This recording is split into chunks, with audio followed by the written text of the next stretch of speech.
Chance, welcome to the fight. Thank you, my man. How are you? Good. How you doing? I'm doing great. Excited to be here. I'm excited that you're here. Before we do that, though, I got to tell you, I need to have a conversation with your parents with the way they spelled your name. You know what? Please do. Has that been a hassle your whole life? Because it's, guys, if you don't know Chance Weber, it's chance, like take a chance. Yep. But it's spelled like, X-H-A. I mean, it literally should be spelled that way at this point. No, it's C-H-A-N-S. And so we've literally every time, Neil and I were talking about you this morning because I tell him we were recording this today. And when I go to say your name, I have, there's like a little millisecond in my brain where I start to go Chans, and then I go Chance, like that. Yeah. And so what's how was that growing up, man? Terrible. Pain in the ass? Constant battle. Yeah. I get called Chans. I mean, you name it. It's been a real battle. It never ends. And then even my last name, I'm Weber, you're Reber, but they're spelled the same, just an R and a W. One letter different, and it's a long E versus a short E. So it's like Sean's Weber. I'm like, man, this is just impossible. It's never ending. You could, if you were back on the dating game, back in your single days, you could have thrown on a little German accent, pick up chicks. I am Sean's Weber. You definitely could. You definitely could have had some fun with it, man. I also always get so take a chance with Chance. Like people always say that to me, and I'm like, well, at least you know how to say the damn name. But yeah, no, it is never ending. Definitely pisses me off and causes me a lot of headaches. But look, if that's the worst thing that ever happens to me, I'll be all right. Well, there was a tradition in my family, and unfortunately, I followed it when I named my boys. That all of the boys, all the men in the Reber line have gone by their middle name. So my grandfather was Daniel Herbert, went by Herbert. My dad was Daniel Dean, went by Dean. I'm Daniel Thomas, go by Tom. My son Dakota is Thomas Dakota, goes by Dakota. And then my son Tiga, which is like his nickname, but everyone calls him Tiga, his first name is Daniel as well. So whenever he starts a new job or school, they're like Daniel. All of us got Daniel, or Dakota got Thomas, and it's so... Yeah, it's a pain in the ass that whatever, maybe I don't know why parents have to get so creative. It's like just pick a damn name and keep it easy. It's not that complicated. All right, well, this is not why they're here today, and even though I think it's kind of funny. By the way, I could tell you later, but actually, never mind. I'm going to rabbit out here, squirrel out here, rabbit out. Do you rabbit out? No, you squirrel out. Squirrel out, for sure. So we have a few topics that we're going to talk today about. And guys, before we kick off, I'm not going to give you any details right now because we haven't officially rolled this out. But Chance is one of our new Battleground partners. Industry partner, I don't know. We need a cool name for the program. We have a new program in Battleground with people like you where I'm excited, man, because when somebody becomes a member of Battleground, they get access. Now, certainly somebody can go hire you right now and not be in Battleground. But as a member of Battleground, you've worked out a pretty sweet deal. Again, that we won't share in detail here because we have to actually launch it properly. Yep. That as a Battleground member, you can save thousands of dollars a year on your services. And so I appreciate you working with us and the team to make this happen. And we're creating one hell of a powerhouse here, man. So I'm excited about it. And I told you this, Tom, from the Mile High Summit last year, your group, your culture, I'll never forget. I don't know if I've ever shared this story with you, so I will real quick. Sorry, I can't talk.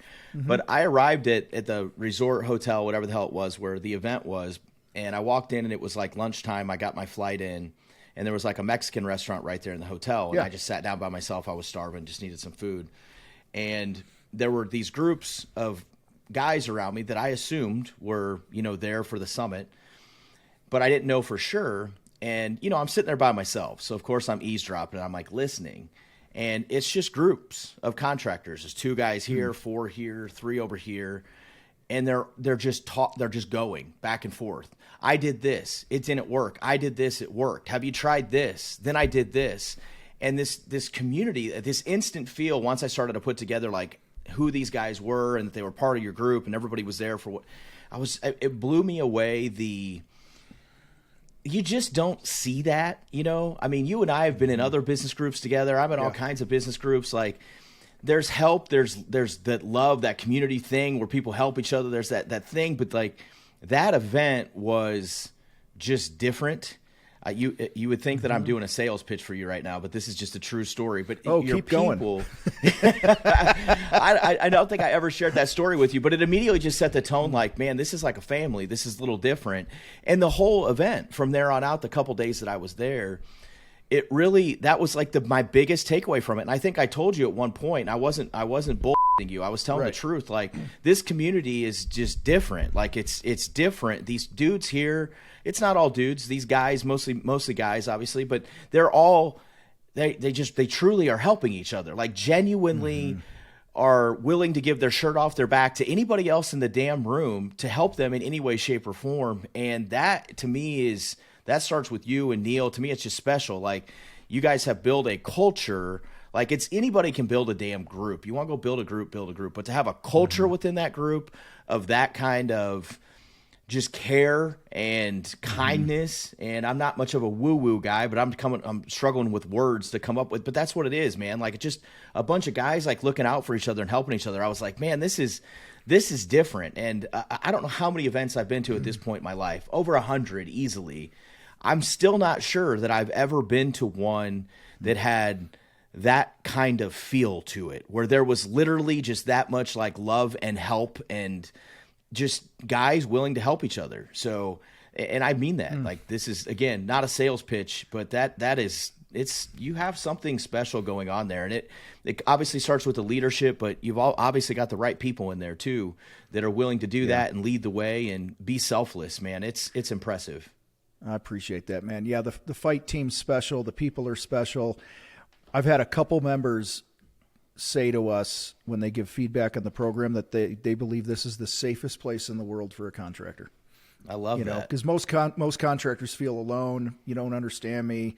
They're the contractors that they have relationships with in their area might not have the same mentality and the vulnerability and all those different things that we have in the group. And what I love, and I've also heard this from the event as well, is that people appreciate that they come there, whether they're a $500,000 business or a $15-20 million business. Nobody was like beating their chests and, playing that game, that ego game that we have. Yeah. And certainly there's egos in the room, right? I mean, me and you have them, right? So, but everybody has some, right? But I agree with you, man. Egos are definitely left at the door. It is just, it's just a different feel, like it's just a different feel. It's a different vibe. And man, like if I was a contractor, again, anybody listening, there was zero talk about this beforehand, but like I would want to be in that room. Like if that's what I did, I would want to be around people like that that can help me. It's just, it's different. I don't know. And in all the good ways, it's different in the good ways. Thanks, man. I appreciate that. And guys, he's talking about Mile High Profit Summit. Tickets for 2023 are going to officially go on sale at the beginning of June. So look for that. I'm sure we'll be doing episodes there. And we got some other cool things happening. I'm fired up about this year's lineup and like that, which I haven't even talked to you about yet. So anyway, we need to connect. Yeah. So this is kind of a segue into one of the things that we were going to talk about today. Yeah. Because you talked about culture and being on brand and all that shit. And so I thought it was a nice little connection to talking about, building a personal brand. I know that's something you've done really well at a gargantuan level. I think I've done it really well in the niche that I'm in. And it's something that we're always talking about. So let's dig into that. What does it mean for those that don't know, build a personal brand? Yeah, I mean, it's a great question that I don't know how well I can answer it, but I mean, I think for the most part it's pretty self-explanatory, right? It's getting who you are and what you have to offer and how you can help people out to those people. And when I look at the contractor space, you think blue collar, you think hard worker, you think labor, guy that works with his hands. And obviously as businesses grow, there becomes less and less of that. You're working more on the business than in it, right?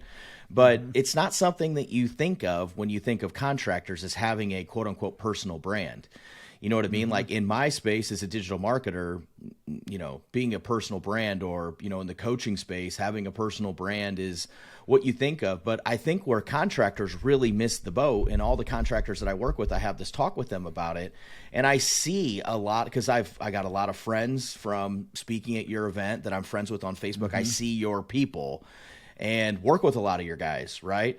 But I see them on Facebook, and I think where people get so confused about having a personal brand is they think it's some big complicated thing, and that you need to have state-of-the-art video equipment and fancy microphones and, come up with all these special content. You don't. And, one of the things that I think that contractors overlook just in general is there's so much storytelling. Every project is a story, right? Like, this roof went bad. It sounds boring, but it's not. You can show that the roof went bad. You can show the shingles. You can show what happened. And you can show the end result and how it changed. So not only can you talk about it, and it gives you content to help educate people, right, and provide value and help them, things to look for on your roof, but you can also show that you can do the job and that you can do it damn well. And you can show that finished product, And any contractor, every single contractor does something that you can visually see a before and after, every single one of them, right? And there's so much storytelling involved, and I think contractors overlook it when at the end of the day, all you need is a phone. Like, that's it. Yeah. All you need to do is take pictures and videos of what you're doing and put that out there. I had an aha moment that I'll share with you, Tom. I haven't really focused on my personal brand until about 18 months ago. And this is what happened. I had a guy who I met at Ryan Stewman's event, and it was like 6 or 7 years ago. I think it's the only event of Stewman's I've ever been to. But I met this guy, super successful, had a moving company, residential moving company. And it was like a year and a half ago, he posted on his Instagram story. He's super successful now. I mean, this company does 35 million a year. He posted on his Instagram story, "Hey, I'm looking for a guy that does SEO and Google Ads. I'm looking for somebody. Do you have any referrals?" Well, I had his phone number. I mean, more of an acquaintance than a friend, but I shot him a text message. I'm like, "Hey, brother, just so you know, like, I've been doing this stuff for 10, 11, at that point, 10, 11 years. And he's like, "Man, are you serious? I had no idea." And I was like, wow. Just posting the damn pictures of my beautiful wife and my 2 kids is cool and all, and people want to relate to the family side of who I am as a man. But this dude who's in my quote unquote circle doesn't even know what I do. Yeah. And I flew down to Nashville 3 days later and closed a $2.1 million deal, which at that time was one of the biggest that I'd ever closed. And since then, I was like, holy shit, like, I have to have a commitment to my brand. Like, I have to have a commitment to putting out content. And I try to do a mix of not just, hey, look at my damn data graph, because digital marketing isn't sexy to people that don't care about it. But I try to show the success. Like, one of the things Andy Frisella always talks about is show it. You just show it. I fly on a private jet now. I show it. I used to have all these intimidation factors, like, man, people are going to judge me. They're going to think I'm a bag and just another guy that, rented an exotic car or is on my buddy's jet that's not mine, that I can't pay for. I have all those stigmatisms in my mind, but I eventually reached a point where I was like, it. Like, I'm successful. I have a lot to offer people. There are people that look up to me, and I owe it to them to help them in some way, shape, or form. And just kind of had to get over myself and my own insecurities and ego and just do the thing. And doing the thing is just putting myself out there and not being such a pussy about it and so scared. I love how I can use all my language on your podcast. Oh, yeah, it, man. I got off a webinar a little bit ago that I did not feel comfortable doing that. But, I just had to get out of my own way. But I think that's what so many people, especially when I think of like contractors, right? These are more, in generally speaking, more blue-collar dudes. And they're intimidated by this. And it's not what they do. It's not what they want to do. And I'll tell anybody that's listening, I don't want to do it either. I don't like it. I do not like it. I don't like feeling like I'm bragging. I don't like putting myself out there. I don't like criticism just like anybody else. Everybody says, I don't care what everybody thinks about me. Bull. Everybody cares to a certain extent. Like, everybody cares somewhat. Yep. But you got to get over that. And I got over it, and there's been some bumps in the roads. I had my aunt and uncle block me on Facebook about 4 months ago. And I found out what it was about. I had put up a post about leveling up and changing your circle. And sometimes you just have to leave people behind, even if it's your own family. Wow. And I was not talking about my aunt and uncle. It had nothing to do with them on any way, shape, or form. And they took it that way. They took it that way, and they literally blocked me on Facebook. And I've never spoke to them again, and probably never will again. I mean, I didn't have much of a relationship prior to that point. Like, it was very distant, see them once or every year or two type of thing. But you got to be prepared, for things like that. But look, I am who I am. And, when I lay my head down on my pillow at night, I know I'm a good man, and that's all that matters. And if somebody wants to judge me and be jealous of me, then who gives a shit? That's not somebody I need in my life anyway. Let them go. You know what I mean? Block me, unfollow me, whatever the hell you need to do. You do you. It's all good. Well, you and I have been, our what do you call it? Our success trajectory has been pretty good the last several years, right? And one of the biggest lessons I've learned is the real winners in the world cheer for you. Always. You know what I mean? Like, and it's the critics, it's the people that don't ever take a risk. It's the people that settle for mediocrity in their life, and they make excuses, and they're always a victim. They're the ones that have a problem. I have some family like that too. Yeah. And some old friends and relationships and whatever. And it just, so I think, what's the old cliche saying that I'm going to butcher here, but it's like, I think it's the crow that tries to bother the eagle. Yeah. When they're flying, and the eagle just flies higher, and the crow can't keep up. And it eventually gives up. So you also use the word story in talking about brand, and I want to. You went somewhere I didn't think you would go with this, and I love it because it's an angle that I wouldn't have taken on building your personal brand. Right? Is that show your success, right? Because. Like, here's an example. I had a contractor say to me once, he had a super nice car. And I forget what it was. It was, over $100,000 car. And he's like, I don't drive it to estimates. I don't drive it to meet clients. And I'm like, why not? He's like, I don't want them to think I'm ripping them off. I said, dude, that's your own head trash, man. 100%. I want to hire a contractor or an ads guy or a realtor or whatever who's making successful bank, right? Yeah, 100%, right. So that's the poor man stigma, right? Like that's, and I was raised that way as well. It was like rich people are assholes. They're egocentric. They hate the poor man. They hate the hardworking middleman. Like I was raised that way as well. It's the furthest thing from the truth ever. The most giving, loving, like encouraging people I've ever met are the wealthiest people that I know. I'll never forget the first time I had $1 million income year. And I hit up Andy Frisell and I was like, hey man, I just want to thank you. Like, I crossed this bridge. This was a big thing for me. You would have thought that dude just got offered $1 billion. Like he was so excited, like genuinely so excited for me, and was like, man, like you put in the work, like all these things. Like, this dude doesn't give a shit. He's got $1 billion company, but that's what winners do. Winners want other people to win. Right. It doesn't matter. And to your point, the people that don't and that hate, man, they're in their own way, and it doesn't matter. Like, just let them go. Like, who cares? You don't want those people around you anyway. Well, that's the thing. As I've gotten more successful through the years, what I realize, my respect for people that are more successful for me has grown. Because I know what it takes to get to where I'm at. And then I look at, you mentioned Andy or something, you know what I mean? And so it's whole nother level. Yeah. And it's like the amount of self-talk you got to get over, the amount of discipline you have to have, the problem solving skills, the people skills, the just, even before we hit record here today, you shared something with me that happened in your business, and it kind of knocked you in the dick a little bit today. And you're like, but I'm going to do what a winner does, man. We're going to get on here, and I'm going to bring value. I mean, there was a swagger about it. And I think a lot of people mistake the swagger and confidence of somebody who's really successful as an arrogance or they're an asshole. Right. When and it's not. You have no idea what their road was to get there.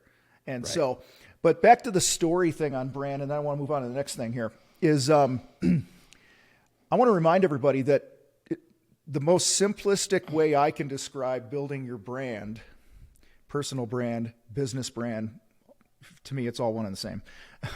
It's just because I'm simple. Sure, it really is at the end of the day.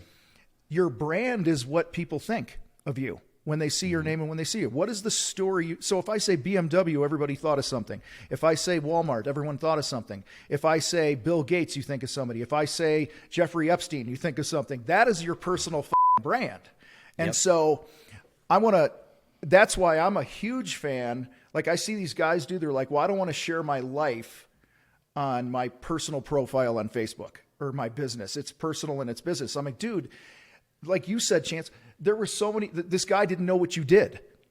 And our contractors in Battleground, when I challenge them on going on their personal profile and literally we have a 5-day video challenge where the first video is, hey, I know I'm on social all the time, but it dawned on me, a lot of you probably don't know what I do.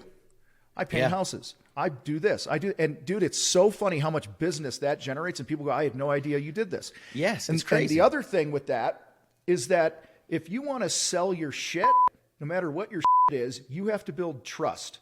And when I see you posting pictures on vacation with your wife and your kids, you're on date night with your wife, dude, my most engaged posts on every platform or when it's a picture of me and the Queen, I took a selfie. We're sitting on this plane. We were flying somewhere, whatever it was, and the title of the post was "She Comes With Me." We were going to Vancouver for a workshop I was doing, and I shared why my wife travels with me on 95% of our trips. And basically, it came down to I am unwilling to spend one more night than necessary away from the love of my life. When we're apart, it with our mojo. Like, just our daily groove that we're in and all that other shit, right? Dude, I shared that. Posts like that get me more clients because people will reach out to me from a then your business post. I'll do a post like that because it's telling a story about what's important to me and who I am as a person. Yeah. And same with the business. You talked about it just takes a phone and you just go, when you go live or something, and even if you go live on Facebook or you do a video or a picture or whatever, and you tell a little story, you're like, hey, this is a situation that we've seen 100 times, and a lot of people think that this is the issue, but this is really the issue, and flip the camera around. Let me show you what's really happening here. Like if there's an ice dam or something on the roof, right? And this is why this is happening. Just that post alone, it elevates your position as an expert. It does. And it's educational and there's value. Consistently. Yes. You do this consistently. And you keep showing, and a lot of people are like, I don't want to post too much. I'm like, dude, you could post every hour on the hour and it wouldn't be too much because the algorithms and all that shit. Most people ain't going to see it. Right. So anyway, that's good shit. I'm glad you went that direction. All right, so next one. We got 2 more here. We got 2 more in 20 minutes. A lot of people are stroking checks for digital marketing agencies and companies. They're not getting what they want. Yeah. So to the dude who's like, I got to hire some digital, whatever product, service, whatever, maybe questions to ask, red flags, things to be aware of. What comes to mind? Yep. I love this topic because it's something that, and a lot of people can relate to this as contractors, I would imagine, right? Like contractors in general, like if we're being honest, don't have good reputations. The contracting world doesn't have good reputations, right? Unfinished jobs, people not hitting deadlines, like it's part of it, My industry is the same thing. You've got 40, 45-year-old guy live in mom and dad's basement and put up a website and they got a company. They're a digital marketer. You've got the 22-year-old kid that rents the Lambo, sits in the door with it popped up, and will sell you his coaching class on how to run Facebook ads for $97. My industry has a black eye as well, and it's one of those things that I look at those things as massive opportunities, and every contractor should as well. Like to me, it's like great. I love that this industry has a black eye. How do I be different? And I'm going to take it head on. And just be honest with people. So one of the things that I think has really separated us and what's got us to our level, which, I don't know this, Tom, but I'm familiar with a lot of agencies. I'd say, from a growth perspective, revenue wise, we're probably top 1 or 2% in the country. This isn't, an industry where there's $500 million companies, it just doesn't exist. So we're definitely on the higher end for sure, maybe top 5% or something like that, as far as just growth and size revenue is concerned. There's a lot of agencies out there, just like contractors, that are doing $100,000, $200,000, $300,000, $400,000, $500,000 a year in revenue, small guys. But one of the things I think that's really separated us is, I mean, hell, I had a phone call at 6 o'clock this morning. Differentiator. Guy owns a barbecue company, and he's looking to franchise it. And he gets up at 2 o'clock in the morning and barbecues. He had an event all day. He couldn't talk for the rest of this week. I'm out of the country next week. I'm like, dude, let's do it at 6 o'clock in the morning. And I jump on the call with this guy, and I tell him the truth. And that's the big thing is, and there's a certain level of comfort being at the point that I'm at right now that I don't need anybody's sales or business to make payroll. You know, everybody has to fight for every deal in the beginning, and I get that, and I do respect that, and that is part of the grind and getting off the ground.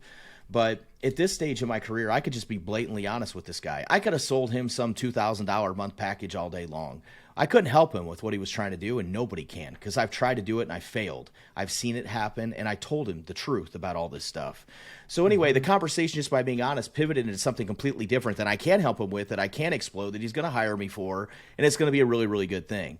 And it just goes back to doing the right thing. But as far as red flags, Tom, the immediate things that stand out immediately when you're talking to a digital marketing agency, the first one is guarantees. Okay. I don't give a shit how good you are. I have some of the smartest people on earth that work for me that make hundreds of thousands of dollars a year running Google ads, running Facebook ads. Just brilliant, 10 times smarter than I am. Okay. They still have campaigns that fail. Yeah. So any marketer that can sit there and say, I guarantee this. Now, are there deals that I'm a lot more confident about than others? Hell yeah. And I'll say, look, I got a client that does exactly what you do right down the road or in this other city that's in a similar size, and this is about what we get, and this is about what we see. I can't guarantee that to you, but this just gives you a ballpark about what this could look like for you. Mm-hmm. So any agency that guarantees anything, run like hell. Any agency that has packages, this is one of my biggest pet peeves in this industry. Oh, you want SEO? We have package A that's $1,200 a month, package B that's $3,000 a month, and package C that's $5,000 a month. How the hell can you compare Houston, Texas to the middle of nowhere, Wyoming, to a town of 30,000 people to 300,000 people to 5 million people? There's no such thing as just some cookie cutter package fall into one of these three categories. It doesn't work like that. This industry does not work like that. Every single business is a case-by-case situation. So for just clarity on this, if I'm in the middle of Wyoming, yep, and I'm spending the $1,200 a month package, whatever that is, I'm probably going to do pretty well. You probably will. If I'm in Houston at $1,200 a month, I'm not. Nope. And that, just to be clear, I know we've had this conversation because of the competition, because how many contractors that do what you do are in Houston. And right. So that money doesn't go as far. Okay. So I just want to spell that out for people listening, because the first thing I think of when I hear packages and stuff, I think, yeah, let's systematize the business. It's easier to scale. It's easier to sell. So I get the logic behind it. I don't criticize that. Sure. But is there any other reason other than just the things I said that packages are not a good idea? No, I mean, that's really what it comes down to, right? Because everything is such an individual case-by-case basis. And, I would even push back and go, hey, you said the guy in the middle of Wyoming, $1,200. He might be able to spend $400. He might not even need the $1,200. You know what I mean? So you can't just systemize every geographical area coupled with every niche that's within the contracting world and say you fit into product A, B, or C. You just can't do it. It does not work like that. It just doesn't. So anytime that I see an agency that just offers 3 packages of SEO or 3 packages of PPC and of ad spend, it doesn't work like that. It just doesn't. And that's an immediate red flag to me. And it's not, more than likely, it's not going to work unless you are that guy that's in the middle of Wyoming. If he chooses package A, B, or C, it's probably going to work because there's just no competition. But outside of that, if you're in any type of remotely competitive market, which is where most of us have to be, we have to have population to make sales, right? There's got to be something to fix. The game changes. And I'm not saying that they couldn't benefit from package A, B, or C, but to me, that just shows a business that is incompetent in doing what is best for the client. and really truly looking at their business and figuring out a plan for them. Okay, so I'm a contractor. How do I know I'm ready to spend money on digital? That's a great question. As soon as you can write the check, quite frankly, because look, I mean, at the end of the day, and this is again another thing that's just, it's tough for businesses trying to hire a digital marketing agency. There's a lot of agencies out there that just want your $1,500 a month, and they'll just go take your $1,500 a month.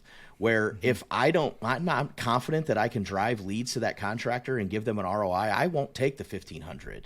So, how much do they need to have? When can they do it? As soon as they feel like they can write the check, they need to do it. And I would always start with those guys with Google ads, not Facebook ads, not SEO, Google ads. And the reason is this: Google ads work like this. They're very quick, right?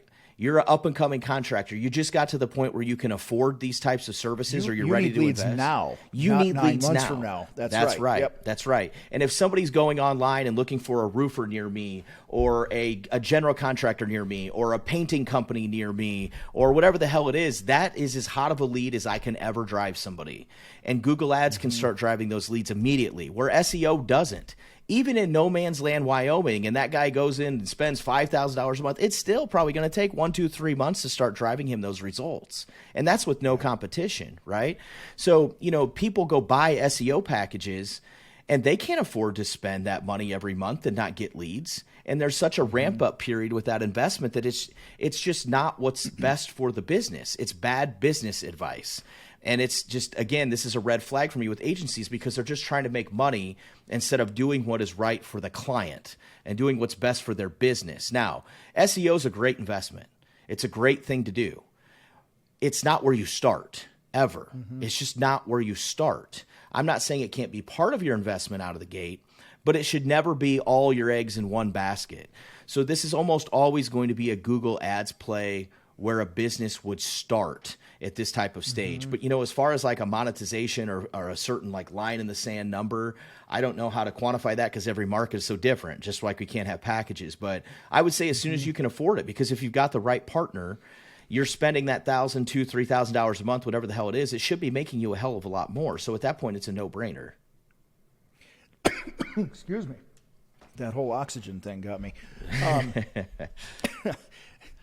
I was having a conversation with a contractor the other day, and he was talking about you wanting to spend a bunch of money online and this and that. And I'm glad we're on a Zoom call, because after I say this, you might get pissed at me and hit me. So anyway, not really, but you'll get the spirit of what I was saying. I knew his financial situation. Let's just start with that, right? Sure. And I looked at the burden that all this digital and ads and all these things were going to put on him. And I just asked, I said, well, what are you doing now to get the phone to ring? Like he's a newer business. I said, like boots on the ground type shit. Yeah. And he's like, what do you mean? I said, well, when I started, I spent a minimum of 4 hours a day prospecting and meeting people. And I joined BNIs, and I went to the Chamber of Commerce, and I joined, and I was in one of their leads groups, and I went to all the ribbon cuttings of new businesses, and I introduced myself, and that's how I grew my business, to doing 300-400 projects a year within the first 3 years. Literally that. And then the first time I ever ran ads, I did it on my own. I spent like $4,000 in a month, got no leads, right? Because I didn't know what I was doing. And Right. And so I'm by nature, just because of my experiences and this and that. So this is not a judgment on paid, but it's part of my DNA to just go, am I doing everything I can do, especially in those early stages of the business, right? Boots on the ground, kissing babies, shaking hands, people knowing you, building your influencer list and stuff. And then when you get the machine moving, you got some money coming in and this and that, right? Where you're not making a choice between running ads this month and paying your mortgage. Yeah. Right. Yeah. Like I think, sure. But my point is, I often see people that they bitch about not having leads, yet they're not doing some of the really simple, basic, prehistoric strategies of building their brand and their business. Dude, I have people going like, "Oh man, I don't know. They want $2,500 to wrap my van." I'm like, and the problem is. Yeah, right. Who cares? Well, it's just a lot. I said, dude, it's a 24/7 billboard that drives around the neighborhoods.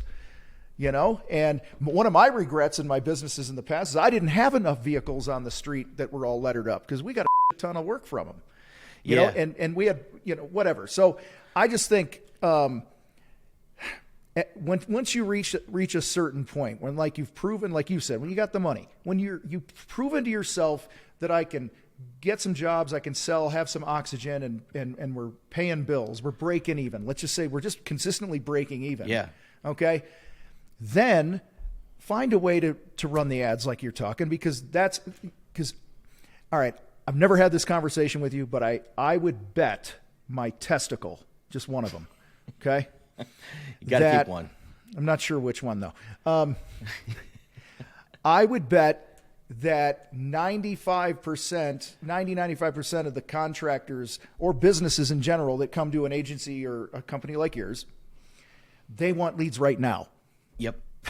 Yeah, right? You're right. They never 100%. come to you and go, hey, listen, I'm thinking 9-12 months down the road here. I'd like to invest some money with you. Yeah. And that's the SEO game, right? And that's why I have zero clients that we just do SEO content marketing stuff for. Zero.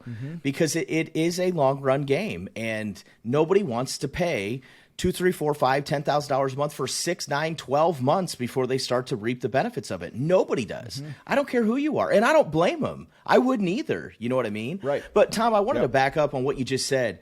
This is where people get so wrong about the agency game, right? It's like, I'm going to go hire an agency. I'm going to pay them whatever, XYZ $1,000 a month, and that's where all my leads are going to come from. Man, if you're not doing all the that you just said right there, you're going to fail. You have to do those things. There is no just write a check and have all these leads. You still have to go to the commerce. You still have to kiss the babies, like you said. I call these grassroots efforts. Like, if you're not doing that, to me, like, a business is never too big to still do those things on some level in some way, shape, or form. This is an accelerator. It's gas on the fire after you've been doing that stuff and pounding the pavement, per se, to get to where you're at. Dude, to this day, and you know the fight, we're fairly decent sized company here in our industry. Right. To this day, every single day that I drive around and I see a contractor truck, I take a picture. I come back home, I look them up on social, I look at their website and this and that. I usually dig up a phone number, and 9 out of 10 times it's a text number, it's a cell number, and I'll text it, I'll email the company, and I'll be like, hey, I see that you do this. I happen to help contractors win more. I just thought you might want to know who I am, and you know I'm here in your backyard, and I give a couple links to the podcast and this and that. I also carry my book around in my truck. When I'm in a parking lot, I see a contractor's truck, I stick it on his windshield. Okay, so I'm still doing it, you guys. Like, I mean, Chance, you do our ads for us, Right? And really the only ads we do right now are to get my book. Yeah. Okay. Now we're about to pour some gas on this funnel that we Events have, and everything else, whatever that's coming up in events and stuff. But my point is we didn't. Let's see. The first mile high was 2021. August of 2021 is when we hired you. Okay, so not even 2 years has the fight been doing ads. Right. I want people to think about that for a minute. Now, we dabbled in it a little bit here, like me, just on Instagram going, oh, what happens if I boost this? And, you know, right. that, right? $100 for a couple days, whatever. Yep. Okay, but I'm talking like any real strategy. Yep. And what I appreciate about your team, I just want to give you a shout out here, and then I want to move on. We're going to have like 5 minutes for this last topic quick. Sure. All right. I want to give a shout out because every month your team sends a breakdown to us of this is what happened last month. This is what we're seeing, and this is our plan for the next month. This is what we're doing. Correct. And I would say, and this is our plan, this is what we're doing, and this is what we need from you. Tom, we need a couple 20-second videos for this, or whatever it might be. And I want to encourage somebody that if another red flag to me is if you're not getting something like that every month from whoever you're working with, I would question that. It's the truth, because everybody sends a data report, but there's a difference between just saying, here's your data. Congratulations. Anybody that can have a login to any data system, Google Analytics or whatever, can go get their own data. It's a whole nother level to say, this is what happened, good or bad, and this is what we're doing moving forward, not just sending a report. And that's been something that's been instilled in my team since day one. I love it. All right. So I'm gonna speed round this here because we both have a call in 7 minutes. You're good. All right. You said you got a couple outside the box things that you think are applicable to any business owner, especially a contractor, about company culture. What do you got? Yeah. One of the things that I'm most proud of in my business, especially as it sits right now, and look, I've had the growing pains, I've had the turnover, I've had the that everybody else has had. If you've been in business, you have dealt with turnover, you've dealt with people, you've dealt with things, and they're painful and they hurt sometimes. But one of the things I'm more proud of now than ever is the culture within my company. And I think that some of these things, when we were talking about things that we could talk about, I think these are applicable to every single business that's out there. The things that I do that I think are small. You know, people talk about making your employees feel appreciated and things like that. And we do the events. I buy my entire team lunch every Friday. I buy them coffee at least once a week. We do quarterly outings. I'll take them to a baseball game and get a suite or whatever it is. But what I find is, I actually had one this morning, is one of the big things that's really helped me is one-on-one meetings, right? Like what I find is when I get somebody in my team out of the office or in the contracting world, off the job site, away from the project, and sit down with them face to face, man to man, at a table over a cup of coffee or over lunch, and ask them how they're doing, how they're feeling. What can I do better? How can I help you more? You would be amazed at the conversations that come out there that will never come out anywhere else. Even within your own office, if you go try to have this meeting in a private room, right, away from everybody else, you do not have the conversations that you do when you get out of the office. And those are one of the things that I've put in place that has really, in my opinion, changed the culture within my company. Is my people know I care about them because I sit down with them just like you and I are right now face to face, and I tell them that I care about them. And I go through the things that I tell them that I appreciate what they've done. I tell them where I think they're going. I tell them where I think they can improve. And I make them tell me things that I can do to help them as well. And when you establish these open lines of communication, it really helps. And I think that this is applicable even if you know, a $20 million contractor down to a $200,000 contract. If you have employees, I think you can do this on every single level. You know what I mean? And I think it goes a long ways. But, you know, we have other things, Tom, that I don't know how applicable they are to the contracting world. But like I have unlimited paid time off. You know, that probably can't work for hourly paid employees like that. But maybe within management it can. But as soon as I put that in, my team works twice as hard as they did when I gave them 2 weeks paid vacation or whatever the hell it is. Yep. You know, like they take their laptop with them when they go on vacation. If they need something, they just do it there. But I don't care where they're at. I don't, you know, a lot of agencies are all remote. We're not. Like, I hate that. My culture is within my walls, under my roof of my office. Now, if you want to go somewhere and work, or you want to go away for a weekend, go do it.